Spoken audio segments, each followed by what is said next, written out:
এই সরল অঙ্কটির দিকে দেখুন, এটি 45তম বিসিএস পরীক্ষায় এসেছে। এটি সর্বপ্রথম দেখে খুব সহজ মনে হচ্ছে যে 6 যোগ 5 11, 11 এর হাফ হচ্ছে 5.5, আমরা 5.5 দাগ দিয়ে চলে আসবো, কিন্তু 5.5 কিন্তু উত্তর নয়।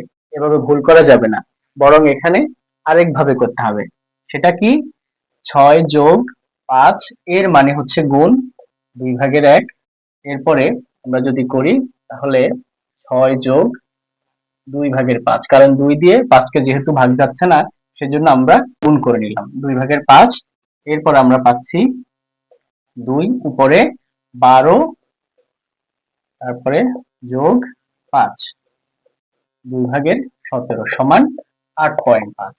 তাহলে আমাদের উত্তর কিন্তু 8.5 বের হয়েছে। আমাদের সঠিক উত্তর কিন্তু 8.5। তবে এখানে আরেকটা বিষয় বলতে হচ্ছে যে আমরা প্রথমে এখানে এই যে 6 আর 5 আমরা যোগ করলাম না কেন আগে 11? এটা আগে যোগ করা যাবে না, কারণ এখানে আমরা পাটিগণিতের ক্ষেত্রে আমাদেরকে এই সূত্রটা অ্যাপ্লাই করতে হবে। এই সূত্র অনুযায়ী আমাদেরকে আগে মাল্টিপলের কাজ করতে হয়, তারপরে হচ্ছে যোগের কাজ করতে হয়। এই জন্য গুণের কাজ আগে শেষ করে তারপর আমাদের যোগের কাজ করতে হয়। সেই সিস্টেম অনুযায়ী আমাদের সঠিক উত্তর আসবে 8.5।